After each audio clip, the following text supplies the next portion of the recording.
Good morning, everyone. My name is Yemi Akande-Bartsch, President and CEO of Focus St. Louis, and I want to thank you for joining us today as part of our Focus Forward series, talking with our CEOs in town about leadership in the era of COVID-19. Our panelist today is Jason Carter, President and founder of UNCOMN, and Dr. Francis Levine, President and CEO of Missouri Historical Society. Tony Thompson, Chairman and CEO of Kwame Building Group Incorporated, was supposed to join us this morning, but unfortunately something came up. But looking ahead to our conversation in terms of lessons of leadership that we are going to learn from our C-suite. So with that said, I'll actually start out with Dr. Fran Levine to tell us a little bit about Missouri Historical Society before we dive into our Q&A today. Thank you, Yemi. Thank you so much for inviting me. Well, the Missouri Historical Society, as you may know, operates three entities. The Jefferson Memorial Building, which is people know as the History Museum in Forest Park, and that's our main exhibition and meeting space in the park.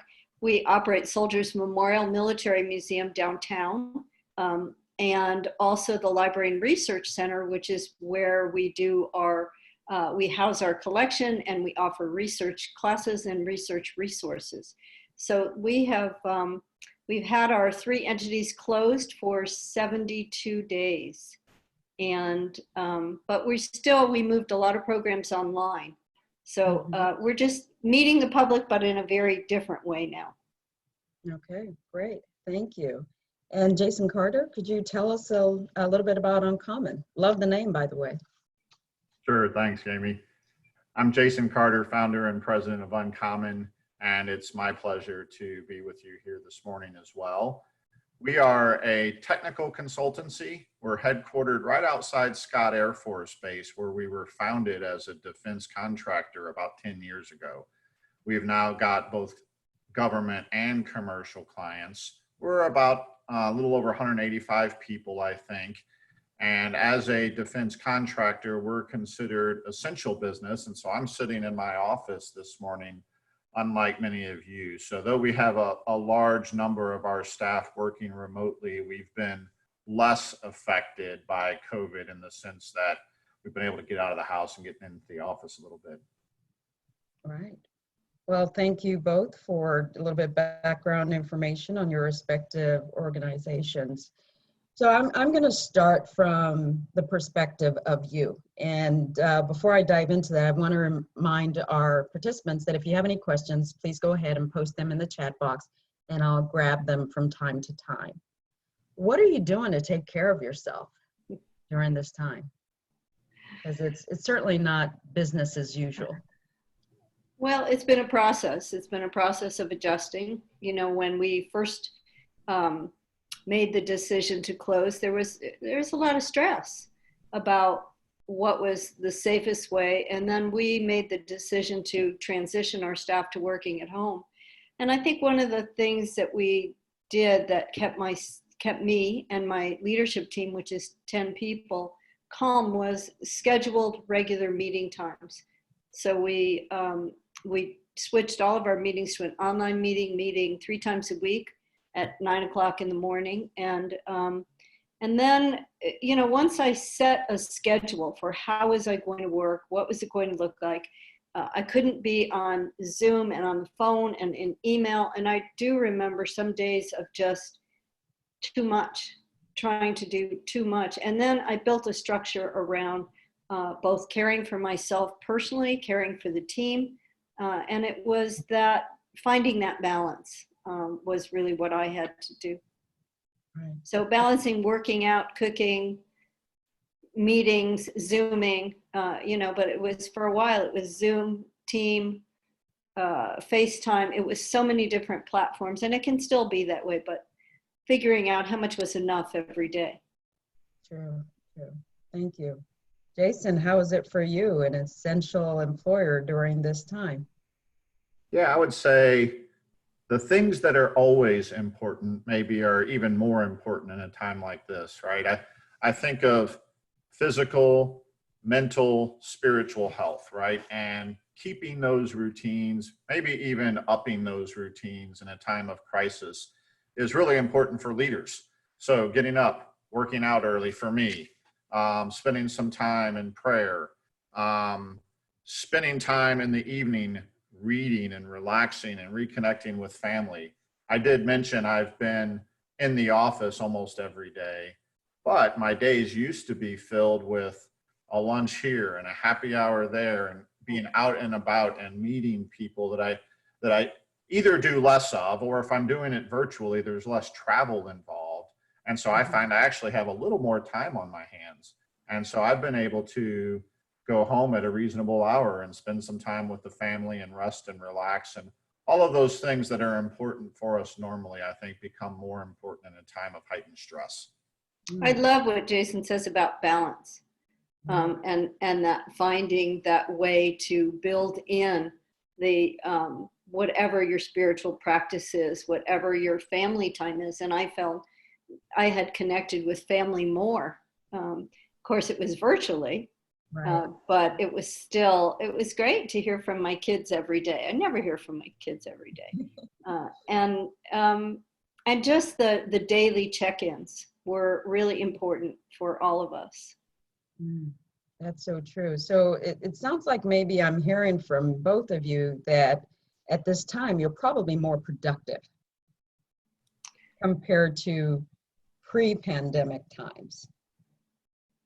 Jason, you want to take that first?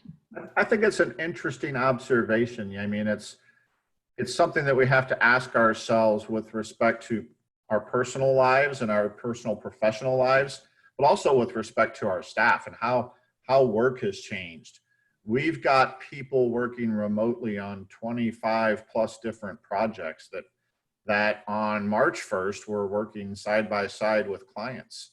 And the relatively minimal impact that has had on the quality of our work and the ability to kind of seamlessly shift to remote work makes you start to ask questions differently about what the future of work looks like. Right. So, and I find myself, I used to have meetings in person or pick up a phone and call someone. I'm equally as likely now to video dial them on Microsoft Teams or Zoom or something like that, to have these kind of face-to-face meetings. And so I think work potentially changes as a result of this. And you think about your days and your time spent differently. Right. I'm thinking of, remember there was a book that came out a couple of years ago on the 4-day work week. And I know there was some pushback about how this is impossible. But just given what I'm learning that many CEOs are transitioning to, it may be an addendum to that book of just rethinking what does a traditional workday look like. And for Fran, what's it like, as you kind of look ahead, what are you thinking in terms of the physical space, the museum for you? How can you bring that to people? I think that's been one of the most productive parts of our work time in these last 72 days has been, it's always a question of how much is enough.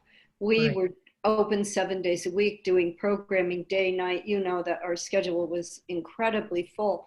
And we had to make that transition to new technology, new way of meeting our audiences. And I think that we've done so much with different collecting initiatives, collecting stories of the pandemic. We've also turned inward to look at what are some of the inspirational stories of the history of this region. What can we do daily to lift the energy level of the community? And so we started to do uplifting STL, and we started that with a video that's had over 215,000 views. I mean, it's been remarkable. And when it first came out, it built around the idea of our resilience as a community and our civic pride and resilience is what I'd say. And it got our team generated so many ideas off of it, so much good energy. We've also used items in the collection to begin to tell stories. So we've always done a lot online, but it was the kind of messaging that we were doing. And then we also looked at how could we use the content of previous exhibitions to bring that back to the community as well. So we're meeting the community in so many different ways now. We started doing a report called Our Digital Impact. And I know that we'll shift some of the things that we'll be doing. We have one exhibit that we now know will be more a virtual exhibit than an exhibit on the floor, actually two. And we're looking at how we build that content that lives on even after the exhibition is closed. So I think we've changed. Now there's a lot of work that we have to do in the buildings. Mm-hmm. Visitors come to see the museum. They come to programs at Soldiers Memorial. They come to the Library and Research Center to do their own research. So there are some things that we can't become a virtual all the time organization, but I think you'll see that blending of delivery methods. I recall that one of my favorite exhibits at the museum was on the black dress. Little black dress. Yeah, so here's just a suggestion. You know, you might want to do something on what people are wearing at home during the pandemic fashion, or something like that, since you're collecting a lot of information. I'm sure some of it may not be ready for prime time in terms of people's fashion. But Jason, I want to go back to you and your military experience. A lot of us are drawing from military leadership. And so for our LSL, Leadership St. Louis Program Day, we actually had an opportunity to visit Scott Air Force Base. And it's interesting that some of the lessons that we learned now, me personally, I'm going back and revisiting them because they're very valid for this pandemic. So I'd like to hear about how you're extrapolating some of your military experience in these times. Thanks, Yemi. I'm actually sitting right outside Scott Air Force Base. I can see the gate out the window, and I don't know if you've noticed, but I'm currently under attack by the guy mowing the lawn out there. So, oh, okay. I was wondering what that was. Yes. I've tried to go on mute every time he drives by the window here. But I do think the military in particular provides an interesting opportunity for leadership examples. When I talk to young people and I talk about leadership, there are a couple elements where it's not that the people in the military are any different than the people anywhere else. It's that the situations you're put in provide a crucible, I think, for leadership to emerge. Same kind of thing with youth sports. I think youth sports are great because it puts young people in a place where the stress is high, so that leadership and good leadership and bad leadership actually emerges out of that. So with respect to my military background, you know, I've been involved in a lot of things. Submerged collision with a Russian submarine. I was in the Pentagon on September 11th. I was in the Far East when the tsunami hit out there. And so you just have all of these experiences that I think maybe help you put things into perspective. And in a time like this, I think balanced perspective from leaders is important. There's wildly different ideas on how we should be responding to that, as anyone getting on Facebook can attest to. And so as a leader, you sort of have to set aside your personal views on that and try to bring some balance to your whole team so that you're giving credence to all sides, but you're providing strength for people to rally around in a time like this. And with a history of having dealt with very stressful situations, life and death situations, you can, I think, approach this with that perspective in mind. Wow, that's great. So Tony Thompson is just joining us. Thank you. We're glad to see you. You're on mute right now, so if I can just have you on mute, or maybe I can unmute you. Okay, I think you are live. And Tony, we're glad you can join us. We weren't certain whether you'd be able to make it this morning, but for those of you who don't know, he's the chairman and CEO of Kwame Building Group Incorporated. vital, company during this time. So you've been working all along, just like Jason Carter has been. And some of the questions that I asked is, how are you taking care of you? And, how are you engendering trust with your team? That's a good question. So again, I apologize for, I was having some technical difficulties, and even now, I keep getting this message that says unstable internet. So we've been dealing with the bandwidth, and I think there's 3 Zoom calls going on in my office right now. Oh, wow. On other projects. That's where we're in now. But one of the things I just with this thing, I just like to add that as a small business, sometimes this is where, in my opinion, small businesses are very valuable to our economy, because we're much more nimble. We can adjust quickly. We can turn quickly. We can make adjustments quickly. And so as soon as this happened, I saw where this was headed. I mean, I want to pat myself on the back, but I think that we were ahead of the curve as it relates to addressing the whole COVID issue. I immediately put my home office staff on split teams. I had half of them come in from 8 to 12. I had a cleaning crew come in from 12 to 1. Then I had the other half come in from 1 to 5. And I didn't have any 2 people that worked in the same group to come in. Well, we're a small organization, so I could do that. We have separation, we have this, but I knew that I could not afford for any one of my department or groups to be down.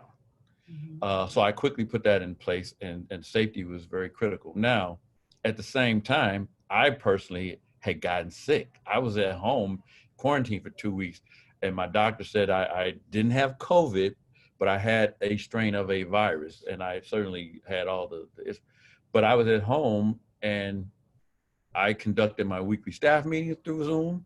I attended any meetings I had to attend through Zoom. And so, to answer your question, I think by me being very aggressive and proactive in this issue, I provide masks here at my front desk. Everybody has their own sanitizers on their desk and wipes on their desk, and they have their personal mask, but I have masks to give them if they don't have a mask. And so I just took it very seriously. And I think most of the people recognize that me being serious like that, I think that instilled a level of trust in me, and a commitment to their safety. I even offered those that want to work from home, they can work from home. And some have taken me up on it, but quite honestly, there are a lot of people that they didn't have a problem coming in, because we had ample space for separation. I have a 4th floor, and I think I even mentioned to you, if you guys need a gathering place, I have the 1st floor that used to be a club that you could have a meeting and have plenty of separation for some small organizations. So I'm trying to just be proactive and practice what I preach. Wow. Like you said, you seem ahead of the curve that some of us are going to pivot to shortly, in terms of starting to reopen our offices. And Jason, this perhaps goes for you as well. What are some of the things that you're thinking about that we all need to be aware of as we dive into this, given that you've sort of eased into it, because both of you, Jason and Tony, you've been going in pretty much all throughout these 72 days or longer for many of us. So thoughts on that? Jason, you can go first, and then Tony. Well, one thing in particular we're thinking about and dealing with right now, Yemi, is where do we put all of our people? Right now I'm in the office, and I would say maybe 20 or 25% of my staff is here on any given day. And it's relatively easy to engage in distancing when there's only 20 or 25% of you here. But we are looking at what comes next for us from a physical space standpoint. We believe that someday we will be back to what is considered something like normal again, but that's likely not to be in the midterm. Here we are in the short term dealing with everybody being remote. There's some future where maybe we're back to a new normal, but in the midterm, there's a transition phase. And what are we going to do with 180 people when we're in that transition phase? And so we're looking at space requirements, how workstations are redesigned in the future, all those kinds of things that present themselves as a midterm normal, I guess. That's at the top of our mind. The kind of the daily things we've been able to do, which is, as Tony indicated, having cleaners come in regularly, having access to PPE and sanitizer and things like that.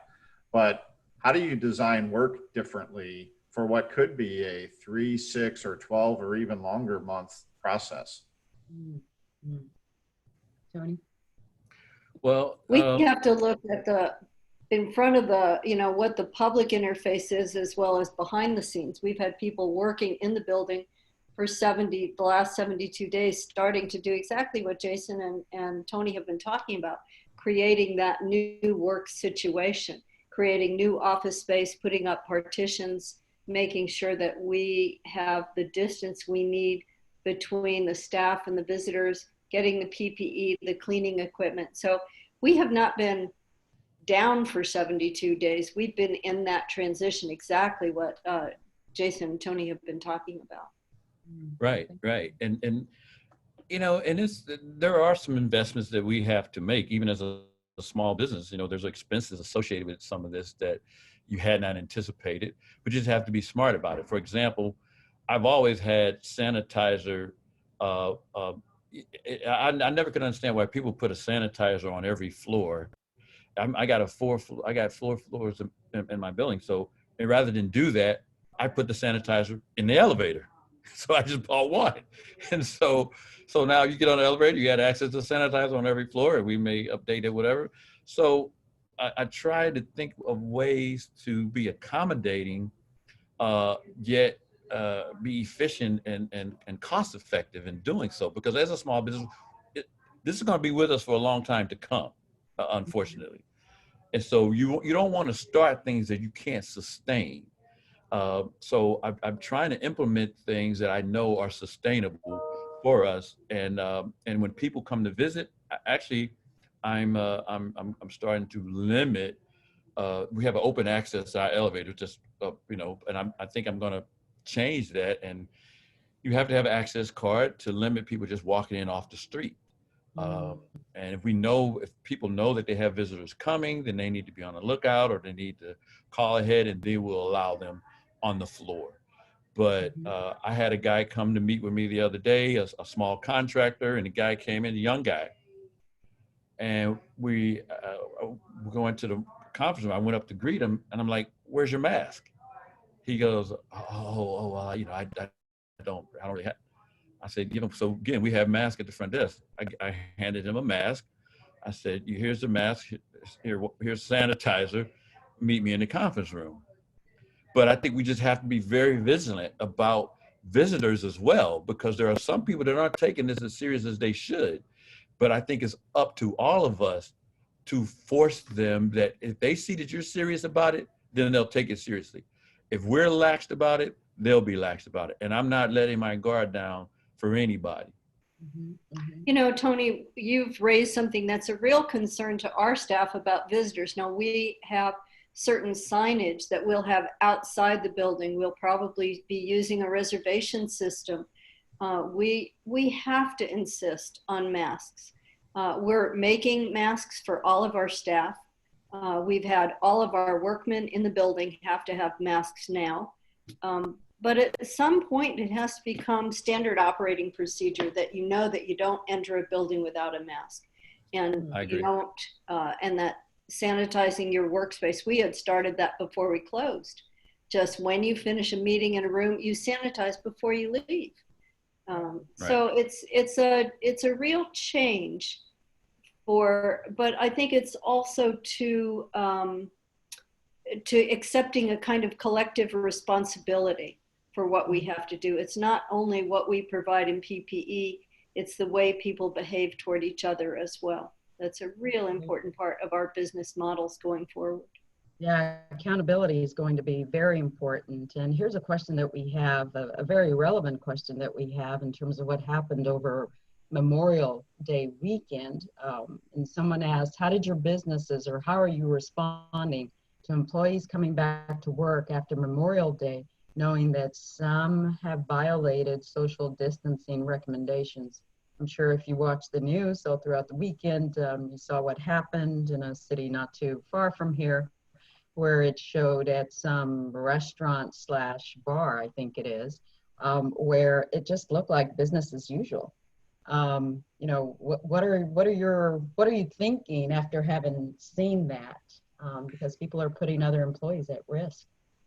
Yeah, I mean, well, I'll go first on that because that has been a concern of mine. And so I asked everyone as they were coming in, you know, what did they do? Did they travel? Did they stay home this weekend? You know, whatever. And if they did go around big crowds and so forth, you know, of that nature, you know, obviously they have their mask on and so forth. But this is the investment I'm talking about. I haven't done this yet, but I am purchasing, you know, the thermometers, the deal, because I think what I'm going to start doing is taking the temperature of employees after the weekends when they come in on Monday mornings, because we don't know what people do over the weekend, whatever. You know, day to day, you go home, you come to work, you know, that's one thing. But a holiday weekend, yes, we need to be a little more proactive on that. And right now, it's just, we're going with the trust buddy system, right? I mean, the honor system. I'm asking them and they didn't do much, whatever, but we do need to step that up and really start taking temperatures. That was really a discussion with our staff. We will be taking staff temperature every day, and issuing masks, as I say. But it's hard for us to do with the visitors. And so all we can do is have the questions outside. We're working with the city on some of the wording of that, about asking people to be responsible and asking them to affirm that when they make their reservation, that they have not been sick, that they have not been around people who have been sick. But I think that, that's a really critical part of it, is people have to be honest about what exposure they've had. I think it's also important to recognize, I mean, locally, state by state, nationally, you know, we've kind of known all along this thing was coming and that there's nothing you can do to have 100% prevention, right? And so what we need to, I think, as a CEO, is not have an expectation that you're going to be 100% shielded from this. But do you have policies in place and practices in place so that you're minimizing impact if and when it does come? So if you have the best practices in place already, then anyone who is exposed is going to have a minimal impact on the population around them. And so recognizing that and having your appropriate policies in place all the time is going to help minimize the impact if and when. We've had an employee that's had it already, and our policies and practices were such that it happened to be a high risk individual. And so we had different policies for our high risk people, whereas I authorized everyone to work remotely.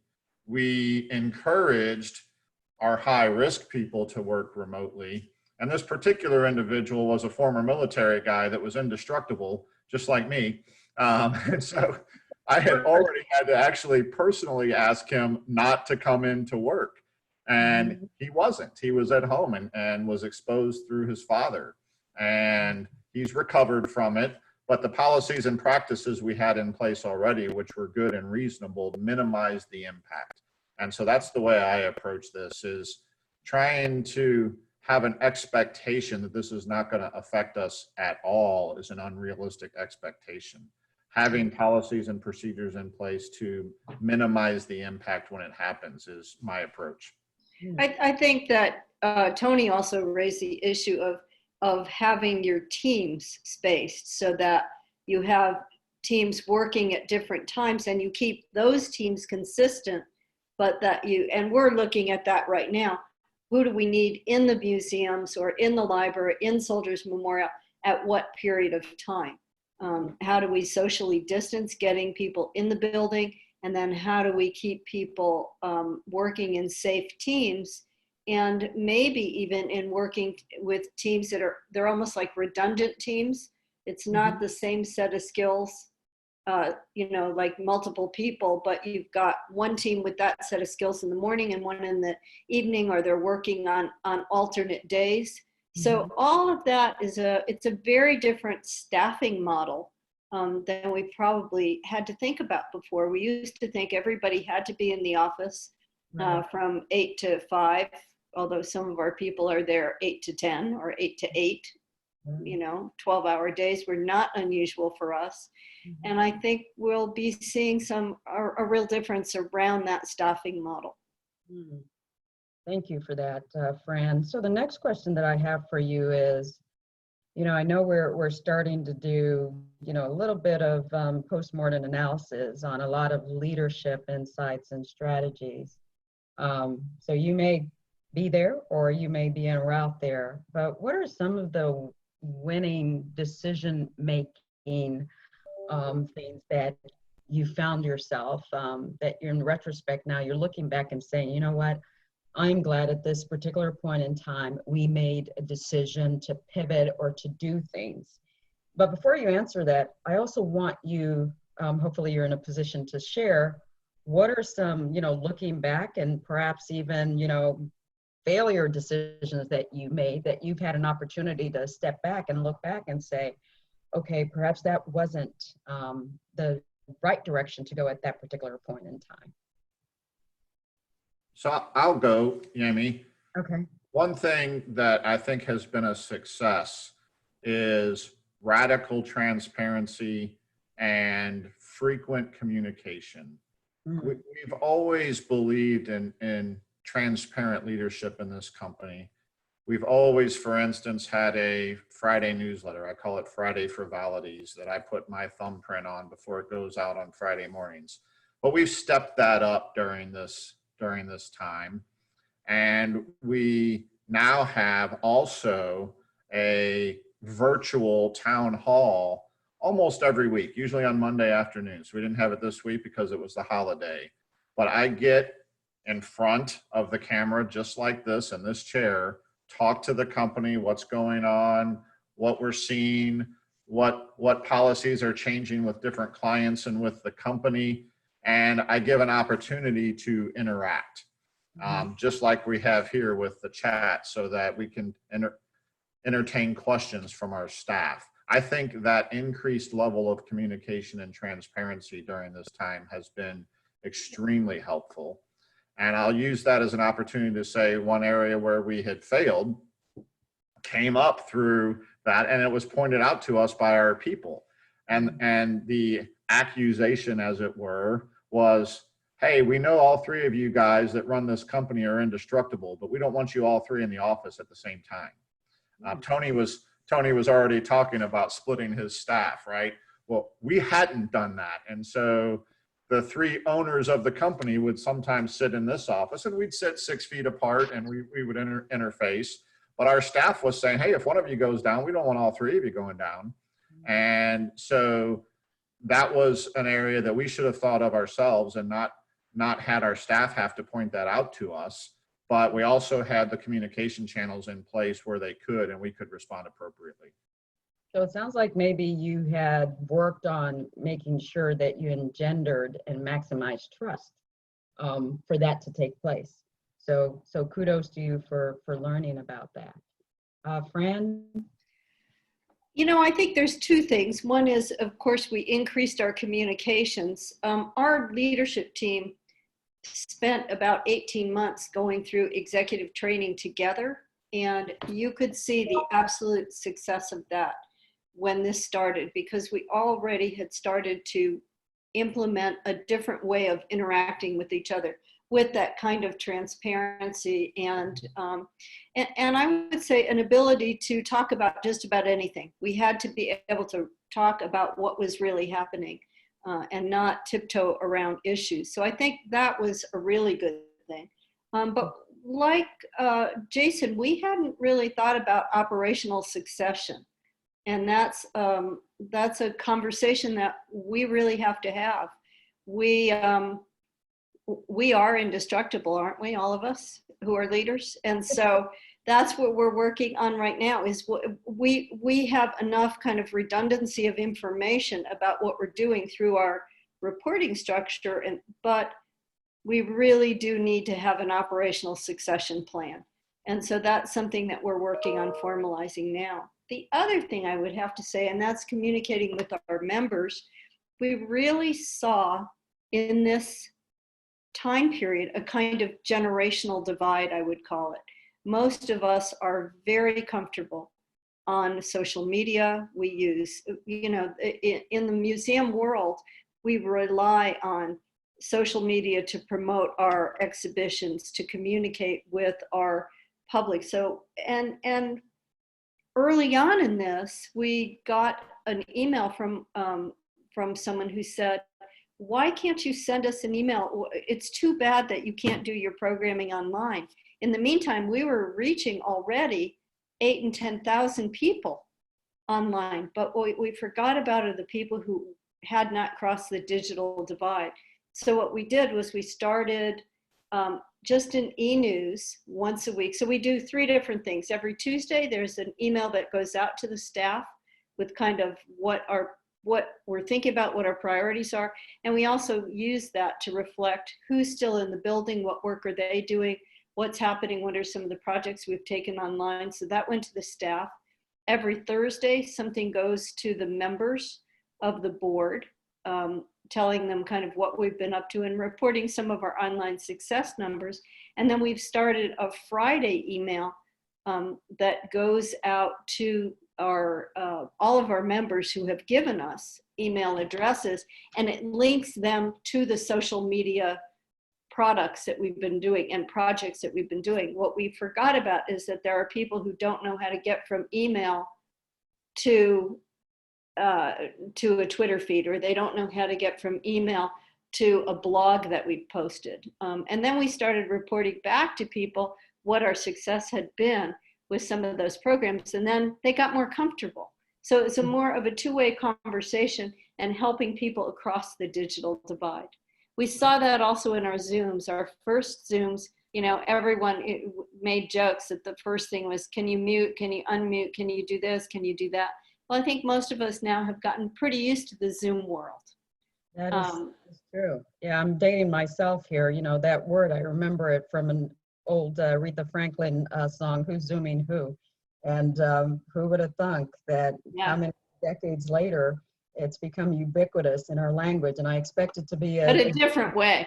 Yeah, yes, yeah. Tony, you need to unmute. Yes, I think I heard you talk.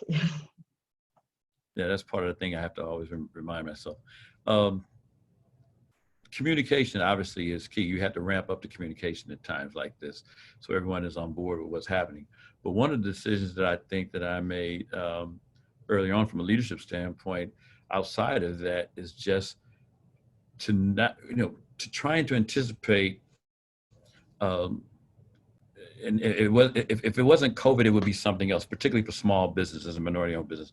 For example, if I were to ask anybody on this call today, how many minority firms do you know that are in their second or third generation, particularly in the construction industry?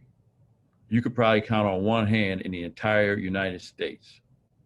So I've always been conscious about leadership transition, succession planning, because I'm constantly wondering, okay, we're in our 29th year, how can I go another 29 years? So I'm always constantly trying to figure out who is that next level of leaders in this organization to lead us. So when something like this happens, I'm already in that thought process. And from a business standpoint, to not have any disruption, I've always tried to have a diverse cadre of projects. I try not to have all projects in any one market or any one segment, because if one goes down, then I don't want it to take out. And again, I learned that from historical. I mean, those who were around long enough to know about the infamous Metrolink fiasco a few years ago. 30% of my revenue and staff were on that project. And I've also never had that many of my people or my revenue coming from one client again.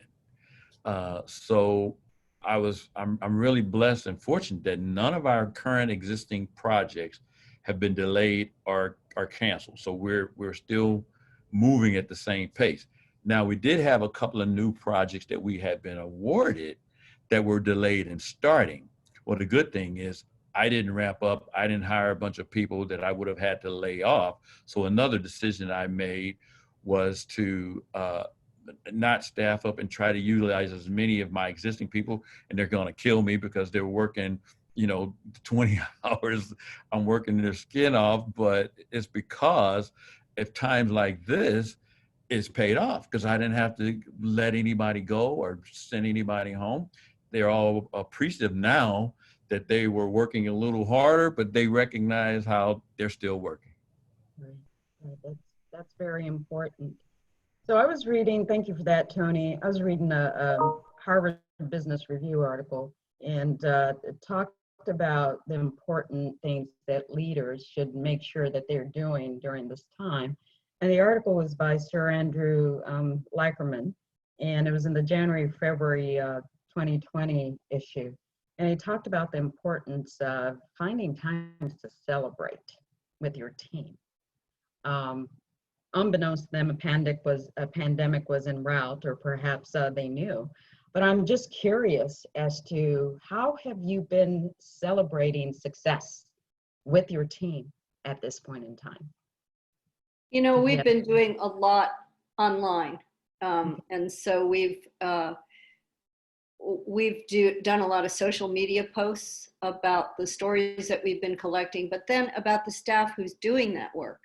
Another thing we did was different leaders were making sure that they were telling other members of the staff what teams were doing. So in our weekly newsletter, we were calling that out. We were calling out the team that used this time to completely redo the exterior lighting on the building and remind people to drive by and see how beautiful the Missouri History Museum looks at night. We were posting some pictures of the interior, showing them new office space and celebrating that. And then for my leadership team, I sent them gift certificates for ice cream, so that just a little something just to break out.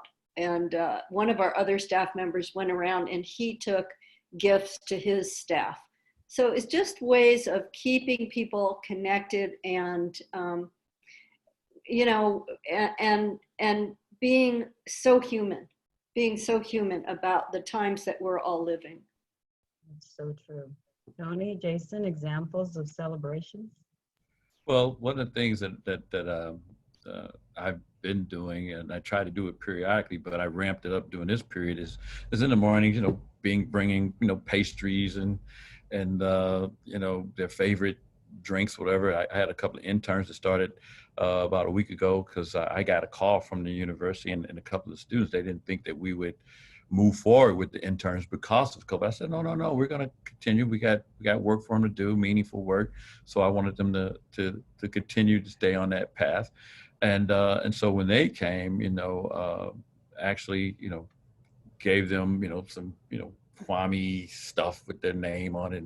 And so, yeah, I try to periodically, and the best thing you can do in this time to keep people from going out, since they can't go out to restaurants anymore, that I've been catering and I've been bringing in food, their favorite, whatever, for lunch or what have you. Mm-hmm.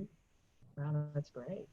Yeah, we've celebrated on our team a wedding, a Zoom wedding, a Zoom baby shower. And, I tell my team, I said, this is great. It's a way to invite intimacy and also, a sense of community at this time. So that's great. So my final question to all of you is, during these times, what have been your sources of inspiration? That from day to day, it inspires you, it keeps you going, even though these are very challenging times. Well, I'll start with that one. For me, whenever I run into challenging times, I look no further than my mother. My mother had a heart attack about a year ago. Most people don't even know that. She's been declared legally blind. Most people don't know that because she'll fake you out really good when she sees you, she hear your voice, and she'll start talking to you from a distance. Oh, hi, Yemi, how you doing? Yeah. But she has dialysis 3 days a week, Monday, Wednesday, and Friday. And I still cannot keep up with that lady. It's like there are days that she'll say, hey, I want you to go here. We go. I said, Mom, I'm tired. I don't feel like it. I'm going home. But she just keeps going. And she says that's her motivation. She likes people. She likes helping people. That's what she's all about. And I reached a point where I had to stop telling her to slow down, because that is what motivates her. That is what sustains her. And so when we have a little blip like this, when I think about the things that she have to deal with on a day-to-day basis, but yet she carries on anyway. If any of you ever met my mom and see her, she's always smiling. She's always happy. She's always upbeat. So I'm like, who am I to complain about anything? I need to keep moving. Wow, that's great. So for those of you, he just mentioned that, who don't know, that is former House of Representative Betty L. Thompson that he's talking about, and truly such an inspiration. She remains one of the hardest working women in the region. Yes, great. Jason? Jason, go ahead. So I'll answer this in a two-part. One, I think it's important to maintain a sense of humor when things are rough. One of the things I'm doing right now is reading P.G. Wodehouse in the evenings, the author of Jeeves, just to make sure you get a good belly laugh every once in a while to keep the times a little light. But as with respect to a source of inspiration, I'm sure, Yemi, and probably many of the people listening know the story of John O'Leary, one of St. Louis's finest, who was burned as a child and is now an inspirational speaker. I've struck up a conversation with him. He had an article in the Business Journal last week that business is rough for him as a speaker who's used to traveling all over the place. So on Monday, during our normal town hall time, I've commissioned John to come in and talk to our company. And so I'm really looking forward to, in fact, I'm talking to him in a couple hours to help him prepare his thoughts for that. So looking to inspirational stories, people who have dealt with a lot worse than we're dealing with right now and overcome it, is a source of inspiration for me. Thank you. He was on public radio last week, John, sharing his words of wisdom and leadership lessons as well. Thank you. Fran? To me, I turn to our history.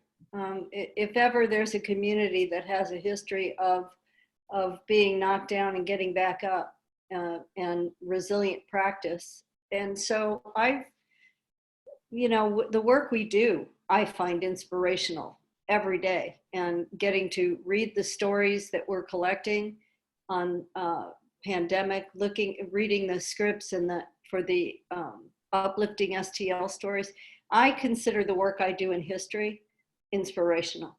And every single day I'm reading about someone I didn't know about, a community I didn't know about, an event I didn't know about, or one that I did. And I just think that the history of this region ought to be that inspiration. It is the most resilient and strong community that I think I've ever seen. So I'm doing the work I love in the place that is showing me the lessons I need to learn in my life. And I think we're sharing those lessons with the community as well. Well, no truer words were said about our region. I love how you sort of put together all the different words that that's become, commonplace for us, resilience, and, how we are the type of city and the region that, we always pull ourselves up, and we do it in community, and we do it in relationship with each other. So I want to thank you all for joining us today to talk about leadership lessons as we're diving into all things pandemic and also post-pandemic. If you'd like to look up additional information about Focus St. Louis, if you're not familiar, please visit our website at www.focus-stl.org. Or please visit the Missouri History Museum's website. I know you have a couple of things coming up as well. Fran, do you want to give your website right quick? Yes, www. I can't believe I can't do it. No, that's okay. A lot of W's. I think it's stlhistory.org. Okay, great. Sorry. Yes, and if you'd like more information and updates about the coronavirus, please also visit stlcorona.com. Thank you, Fran. Thank you, Jason. Thank you, Tony, for joining us for our Focus Forward series, and thank you for your service to the region. We really appreciate it. So we look forward to connecting with you again. And Fran, your website is mohistory.org. Thank you. I can't believe I don't know that. ExperienceKwame.com. We didn't even get a chance to talk about the many initiatives that you're working on, but we'll circle back for some more one-on-one conversations. Well, here's to a productive week. I'm sure you're all doing it, and we look forward to connecting with you at a later date. Thank you again. Take care. Bye-bye. Bye-bye. Bye. Thank you. Bye.